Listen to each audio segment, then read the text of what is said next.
দেখো, আহ আমার কথা কি শোনা যাচ্ছে? আমার কথা কি শুনতে পাচ্ছ তোমরা? জি জি স্যার স্যার। বলছি। শোনা আচ্ছা। যাচ্ছে পাচ্ছি। আচ্ছা, মূল বিষয়টা হচ্ছে আমি এখানে বিভিন্ন বিষয়গুলো কি করব, বিভিন্ন বিষয়গুলো তোমাদের কাছে জাস্ট মূল জিনিসগুলোই উপস্থাপন করার চেষ্টা করছে। কারণ এটা তো থিওরি না যে তোমরা মূল কনসেপ্টটা ক্লিয়ার রাখবে। আলোচনাটা শুনবে, শোনার পরে আমি তোমাদের সাথে হ্যান্ড নোট শেয়ার করব, সেখান থেকে জাস্ট প্লেন পড়ে নেবে। কিন্তু সেইটা পড়ার আগে এটা সম্পর্কে তোমাদের একটা বিস্তারিত কনসেপ্টটা ক্লিয়ার থাকলে সেই জিনিসগুলো মানে পড়ার সময় সেগুলো মনে রাখতে সুবিধা হবে। দর্শনের সাথে জীবনের যে সম্পর্ক, এটা যদি আমরা বলি যে স্বাধীন চিন্তার চর্চা। হ্যাঁ, দর্শন মানেই হচ্ছে প্রজ্ঞার প্রতি ভালোবাসা, জ্ঞান এবং সত্যের প্রতি অনুসন্ধান। এবং সত্যের প্রতি অবিচল থাকার থাকার কারণে কিন্তু সক্রেটিস কি করেছিলেন, মৃত্যুকে বরণ করে নিয়েছিলেন। হ্যাঁ, কিন্তু তারপরেও তিনি অসত্য বা মিথ্যার আশ্রয় নেননি বা মিথ্যার সাহায্য নেননি। হ্যাঁ, সক্রেটিসের বন্ধু যখন বলল যে তুমি বাঁচতে পারো যদি তুমি বলো যে তুমি এতদিন যা বলেছো সেগুলো সব ভুল ছিল, সেগুলোকে মিথ্যা বা এগুলোকে তোমার দোষ স্বীকার করো, তখন সক্রেটিস বলেছিলেন যে I to die you to live, which is better only God knows. তার মানে আমি হয়তো মারা যাব কিন্তু তোমরা বেঁচে থাকবে, কিন্তু কোনটা যে ভালো সেটা ঈশ্বরই জানেন। তার মানে এখানে একটা লেসন, একটা মানে সক্রেটিস যে বিষয়টা বোঝাতে চাইলেন যে জীবনে মানে সত্যের জন্য সবকিছুকে ত্যাগ করা যায় কিন্তু কোনো কিছুর জন্য সত্যকে ত্যাগ করা যায় না, সত্যকে দূরে সরানো যায় না। এটা হচ্ছে একটা গ্রেট লেসন। এই লেসনটা কিন্তু তুমি আর অন্য কোথাও বিজ্ঞানে বা বিদ্যায় তুমি পাবে না, অন্য কোনো বিষয়ে পাবে না। দর্শনের সার্থকতা এখানে। দেখো, যে সত্যের জন্য ইভেন সে মৃত্যুকেও পর্যন্ত কি করে নিল, আলিঙ্গন করে নিল। তাহলে দর্শন মানে হচ্ছে সত্যের প্রতি ভালোবাসা, সত্যের অনুসন্ধান, ভাবাবেগের পরিবর্তে, হ্যাঁ, অন্ধবিশ্বাস এবং কুসংস্কারের পরিবর্তে, হ্যাঁ, অনুদার দৃষ্টিভঙ্গির পরিবর্তে, ভাবাবেগের পরিবর্তে যে যৌক্তিক, যে জীবন এবং জগতের যে সমস্যার স্বরূপ অনুসন্ধান এবং বিশ্লেষণের যে যৌক্তিক প্রচেষ্টা, সেটাই হচ্ছে দর্শন। তাহলে এই দর্শন কিভাবে জীবন বর্জিত হতে পারে? এই দর্শন কেন মানুষের জন্য অকল্যাণ হতে পারে? এটা কোনো, এটা তো অবশ্যই মানুষের জন্য, জীবনের জন্য প্রয়োজনীয়। এই জন্যে এরিস্টটল কি বলেছিলেন? এরিস্টটল বলেছিলেন অন্যেরা যা আইনের ভয়ে করে, স্বেচ্ছায় স্বেচ্ছায় এবং সানন্দে তা করার প্রেরণা আমি পেয়েছিলাম দর্শন থেকে। তাহলে দর্শন মানে হচ্ছে আমাদের স্বাধীন চিন্তা এবং সত্যের প্রতি অবিচল থাকার যে শিক্ষা, এটা পাই। দর্শন মানে হচ্ছে উদার দৃষ্টিভঙ্গি। এখানে সংকীর্ণ এবং ব্যক্তিগত স্বার্থের অক্তবাস থেকে মুক্ত হয়ে স্বাধীন উদার দৃষ্টিভঙ্গির কথা বলে। তো দর্শন সম্পর্কে তোমাদের মনে হতে পারে স্যার দর্শনে তো আসলে আলটিমেটলি কোনো প্রশ্নের একদম এক্সাক্ট বিজ্ঞানের মতো কোনো একক সমাধান নেই, কিন্তু তারপরও দর্শন কেন মূল্যবান? তো এই প্রসঙ্গে দ্য প্রবলেমস অফ ফিলোসফি নামক গ্রন্থে বার্টন রাসেল বলেছিলেন, বইয়ের নাম মনে রাখবে, প্রবলেমস অফ ফিলোসফি, বইটির নাম হচ্ছে, কে লিখেছেন? বার্টন রাসেল।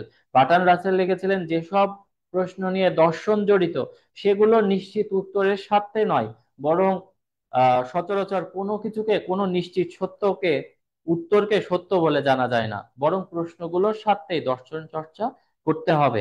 আসলে সত্য, নিশ্চিত সত্য বা নিশ্চিত উত্তর বলতে দুনিয়াতে কিছু নাই। আজকে তুমি যে জিনিসটাকে সত্য বলে জানছো, পরে কিছু বছর পরে বা কয়েক বছর পরে সেটা তোমাদের মিথ্যা বলে মনে হতে পারে।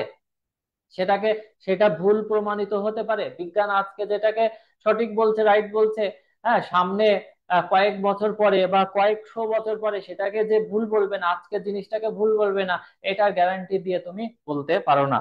কিন্তু দর্শনের মাহাত্ম্য এখানে যে দর্শন আমাদেরকে প্রশ্ন করতে শেখায়, দর্শন আমাদেরকে কোনো বিষয়ের যৌক্তিকতা আছে কিনা সেটা সম্পর্কে ভাবতে, চিন্তা ভাবনা করতে শেখায়।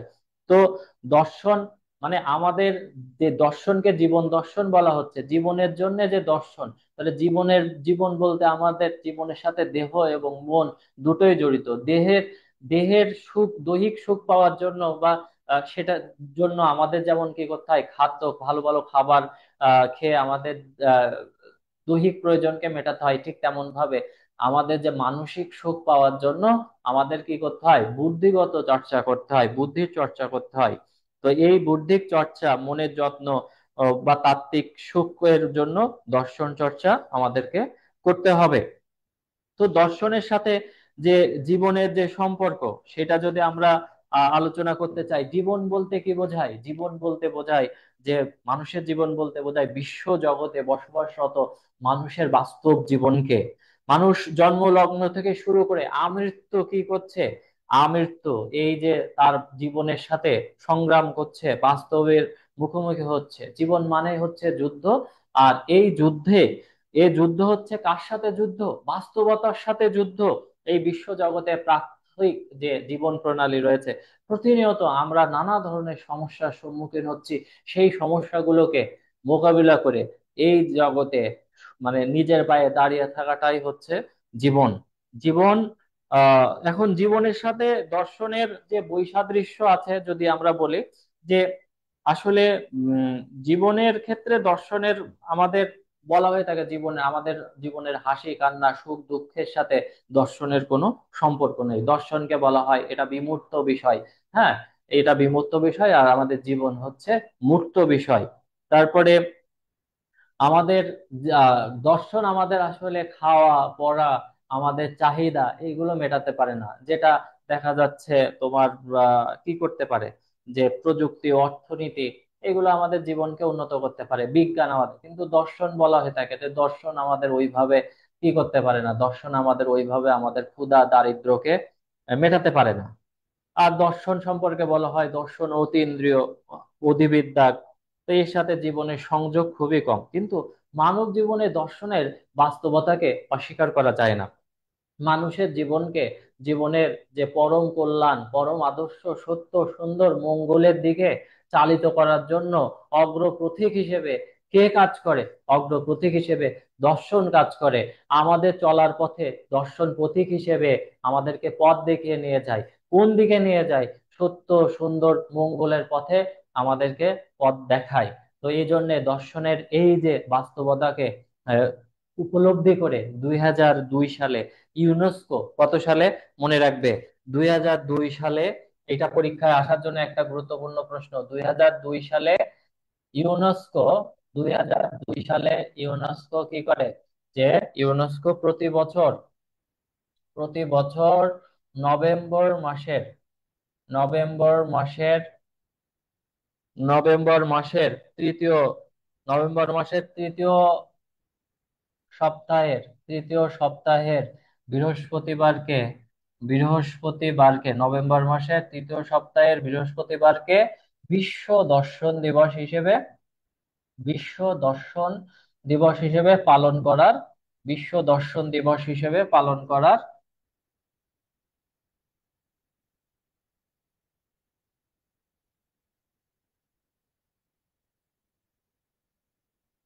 ঘোষণা দিয়েছে। এবং তারপর থেকে কিন্তু কি হয়, প্রতি বছর নভেম্বর মাসের তৃতীয় সপ্তাহে কি বার? বৃহস্পতিবার। এটা কিন্তু তোমাদের এমসিকিউ এর জন্য গুরুত্বপূর্ণ, মনে রাখবে। নভেম্বর মাসের তৃতীয় সপ্তাহে যে আমাদের যে নৈতিক, রাজনৈতিক এবং সমগ্র জীবনের ক্ষেত্রে যে কি দেখা দিয়েছে, জীবনের ক্ষেত্রে যে মুক্ত চিন্তার পথ রুদ্ধ হয়েছে, চারিদিকে যে হানাহানি মারামারি, সমগ্র বিশ্ব জুড়ে যে একটা বৈশ্বিক সংকটের সৃষ্টি হয়েছে, এই সংকট মোকাবেলার জন্য দর্শনের কোনো বিকল্প নেই। প্রাতিষ্ঠানিক ক্ষেত্রে দর্শনের, দেখো, বিজ্ঞান, প্রযুক্তি, শিক্ষা, চিকিৎসা, অর্থনীতি, রাজনীতি, ধর্ম, ব্যবসা, যদি ব্যবহারিক ক্ষেত্র হয় যা আমাদের দিতে ব্যর্থ, সেটা দর্শন দিতে সক্ষম। তো দর্শন আমাদের কি দেবে? দর্শন আমাদের সত্য, সুন্দর, মঙ্গলের পথ নির্দেশ করবে। তো দর্শন সম্পর্কে জা পল সার্ট, অস্তিত্ববাদী দার্শনিক, নিরীশ্বরবাদী দার্শনিক, মনে রাখবে, তিনি বললেন life is not something given but something to be created through choice, freedom and responsibility. মানুষ আসলে, মানুষের জীবনকে আসলে এমনি এমনি কেউ দেয় না। এই মানুষ তার নিজের কর্ম এবং সিদ্ধান্তের মাধ্যমে, হ্যাঁ, স্বাধীনতার মাধ্যমে এই জীবনকে অর্থবহ করে তোলে। মানুষের জীবনে শিক্ষার ক্ষেত্রেও দর্শন শিক্ষার মূল কাজ হচ্ছে মানুষকে যথার্থ জ্ঞানের আলোয় আলোকিত করা। তো এই শিক্ষার সাথে যদি দর্শনের সংযোগ না থাকে, তাহলে সেই শিক্ষাকে প্রকৃত শিক্ষা বলা যায় না। আলফ্রেড আলফ্রেড হোয়াইট বলেছেন, সাধারণ শিক্ষায় যতদিন দার্শনিক দৃষ্টিভঙ্গি না থাকবে, ততদিন আমাদের মধ্যে গণতান্ত্রিক সমাজ গড়ে উঠবে না। অর্থনীতির ক্ষেত্রে দর্শনের ভূমিকা রয়েছে। আর এই প্রসঙ্গে আমাদের যে chief adviser, banker to the poor গ্রন্থের লেখক ডক্টর মোহাম্মদ ইউনুস বলেছেন যে দর্শনের সাথে, হ্যাঁ, অর্থনীতির সাথে যদি মানবিক দিক যুক্ত না করলে অর্থনীতি পাথরের মতো শক্ত এবং শুকনো হবে। সুতরাং অর্থনীতিতে নীতি দর্শনের প্রয়োগ করা অত্যাবশ্যক। তারপরে আমাদের মানে সক্রেটিস কি বলেছেন? হ্যাঁ, আর an unexamined life is not worth for living, অপরীক্ষিত জীবন যাপনের যোগ্য নয়। সুতরাং জীবনকে যদি আমরা পরীক্ষিত, জীবনকে যদি যৌক্তিক, জীবনকে যথার্থ মানবোচিত করতে চাই, তাহলে আমাদেরকে কি করতে হবে? আমাদেরকে দর্শন করতে হবে, দর্শন জানতে হবে। দেখো, সমকালীন যে বিশ্বে রাজনৈতিক ক্ষেত্রে আমরা দেখতে পাচ্ছি, বিশ্বের সমগ্র বিশ্বে ছোট দেশ বড় দেশ ছোট দেশের উপর আক্রমণ চালাচ্ছে। হ্যাঁ, এক দেশ আরেক দেশকে দখল করে নিচ্ছে, বোমা নিক্ষেপ করছে। রাজনীতির ক্ষেত্রে সরকারি দল বিরোধী দলের মধ্যে চরম বিক্ষোভ, একজন আরেকজনকে সহ্য করতে পারছে না। হ্যাঁ, তো এই যে মানে মিথ্যা যে আধিপত্যের নগ্ন লালসা, সর্বমুখী দুর্নীতির যে ছায়া, এটা কি করেছে? এটা মানুষের মনের মধ্যে লোভ, কামনা, বাসনা, জিঘাংসার একটা মানে জড়বাদী যে একটা ভোগ বিলাসী চিন্তা ভাবনায় মানুষ কি হয়ে গিয়েছে? মানুষ একটা মোহগ্রস্ত হয়ে গিয়েছে, মোহের, এক অদৃশ্য মোহের পেছনে ছুটছে। অথচ মানুষের উচিত ছিল সত্য, সুন্দর, মঙ্গলের পথে হাঁটা। মানুষ তা না হেঁটে তারা অর্থের পেছনে ছুটছে। অর্থটা মানুষের জীবনের লক্ষ্য হতে পারে না। অর্থ কি হতে পারে? উপায় হতে পারে। উপায় হিসেবে ব্যবহার করা যেতে পারে। কিসের উপায় হিসেবে ব্যবহার করা যেতে পারে? সত্য, সুন্দর, মঙ্গলের পথে। কিন্তু আমরা উপায়কে লক্ষ্য হিসেবে ধরে নিয়েছি। আর এইখানেই আমাদের জীবনের চরম ব্যর্থতা এবং এই যত অরাজকতা, এগুলোর মূল কারণ হচ্ছে আমাদের এই মন মানসিকতা। আমরা জড়বাদী মন মানসিকতায় আচ্ছন্ন হয়ে পড়েছি।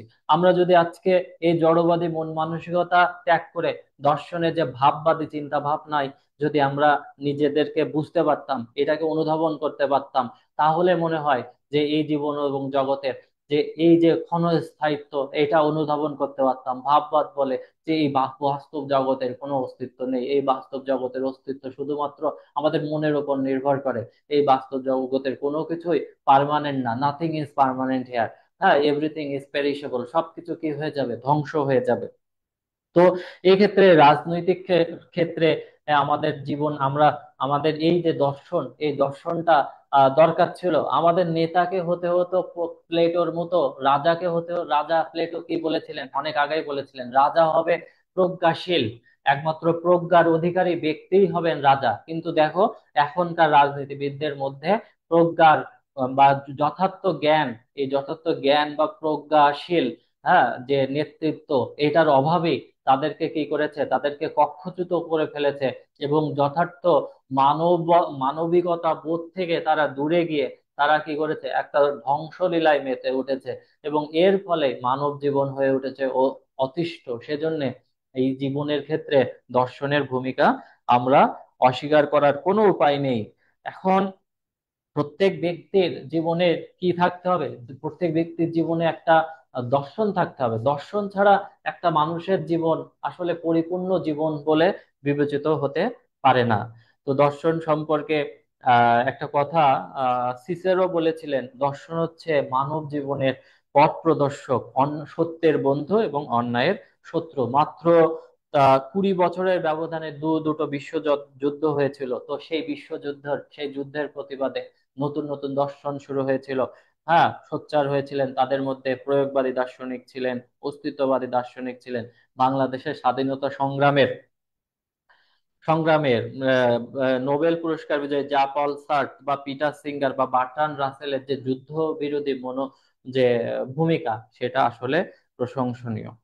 তো এই জন্য আমাদের মানব জীবনের সাথে দর্শন আসলে খুবই গুরুত্বপূর্ণ। দর্শনের ভূমিকাকে আমরা অস্বীকার করতে পারি না। তো এই জন্যে আমাদের দর্শন চর্চা করতে হবে। তো এটা ছিল আমাদের জীবনের সাথে, জীবনের জীবনকে অর্থবহ করার জন্য দর্শন খুবই গুরুত্বপূর্ণ। দর্শনের ভূমিকাকে অস্বীকার করা যায় না। কারণ আমাদের প্রত্যেক মানুষের জীবনের একটা লক্ষ্য বা উদ্দেশ্য আছে। সেই লক্ষ্য বা উদ্দেশ্য হচ্ছে, বা পরম উদ্দেশ্য হচ্ছে সত্য, সুন্দর, মঙ্গল। এই সত্য, সুন্দর, মঙ্গল ময় এই তিনটা জিনিসকে যদি আমরা পরম আদর্শ হিসেবে গ্রহণ করি, তাহলে এই আদর্শের দিকে কিভাবে আমরা মানে কিভাবে আমরা পেতে পারি, এই আদর্শের দিকে আমরা কিভাবে যেতে পারি, সেটার পথ নির্দেশ কিন্তু দর্শনই দিতে পারে। তো বর্তমান যে বৈজ্ঞানিক সভ্যতার যুগে, হ্যাঁ, যদিও আমাদের মধ্যে কি বিজ্ঞান আমাদের অনেক জ্ঞান দিয়েছে, হ্যাঁ, বিজ্ঞান আমাদের জীবনে অনেক বেগ দিয়েছে, কিন্তু বিজ্ঞান আমাদের জীবন থেকে কেড়ে নিয়েছে আবেগ। আবেগ, অনুভূতিহীন, অনুভূতি শূন্য মানুষ আমরা দেখতে পাচ্ছি। মানুষ মানুষকে পাথর দিয়ে, হ্যাঁ, প্রকাশ্যে দিবালোকে পাথর দিয়ে আঘাত করে মানুষ মানুষকে মেরে ফেলছে। মানুষের মধ্যে নীতি নৈতিকতার কোনো মানে লেশ মাত্র নাই। একজন মানুষ দেখা যাচ্ছে অসুস্থ হয়ে আগুনে পুড়ে কাতরাচ্ছে, আর আমরা কি করছে, আমরা এরকম করে রিলস বানানোর জন্য, টাকা ইনকাম করার জন্য ভিডিও বানাচ্ছি। তো এই যে মানুষের মধ্যে যে মানবিকতা বোধ, যে যথার্থ প্রজ্ঞা শূন্য মানুষ আহ জাতি যে গড়ে উঠছে, এটার পেছনে হচ্ছে দার্শনিক জ্ঞানের অভাব। আর এর ফলে কিন্তু ইন্টেলেকচুয়াল ক্রাইসিস বা মোরাল ক্রাইসিসের তৈরি হচ্ছে। ফলে সমগ্র মানব সভ্যতা ধ্বংসের মুখোমুখি হয়ে যাচ্ছে। তো এই জন্যে এই যে মানুষের যে আমাদের যে দৃষ্টিভঙ্গি, এই যে ক্ষুদ্র দৃষ্টিভঙ্গি পরিত্যাগ করে জগতের যে জাগতিক বিষয়গুলোর ক্ষণস্থায়িত্ব উপলব্ধি করে ভাববাদী এই যে দৃষ্টিভঙ্গি দিয়ে যদি আমরা জগতের সবকিছুকে বিচার বিবেচনা করে, হ্যাঁ, দর্শনের নিরপেক্ষ দৃষ্টিভঙ্গি দিয়ে যদি আমরা এই জীবনকে যদি দেখি, তাহলে আমাদের জীবন হয়ে উঠবে সুন্দর এবং মাধুর্যমণ্ডিত। তাই জীবনের ক্ষেত্রে দর্শনের ভূমিকাকে আমরা কি করতে পারবো না, অস্বীকার করতে পারবো না। এখন আমরা যেটা নিয়ে আলোচনা করব সেটা হচ্ছে দর্শনের সাথে বিজ্ঞানের, যে আমরা এখন জীবনের তার সাথে ওটা আলোচনা হয়ে গেল। এখন আমরা আলোচনা করব দর্শনের সাথে বিজ্ঞানের সম্পর্ক কি। দর্শনের সাথে, দর্শনের সাথে কিসের সম্পর্ক? দর্শনের সাথে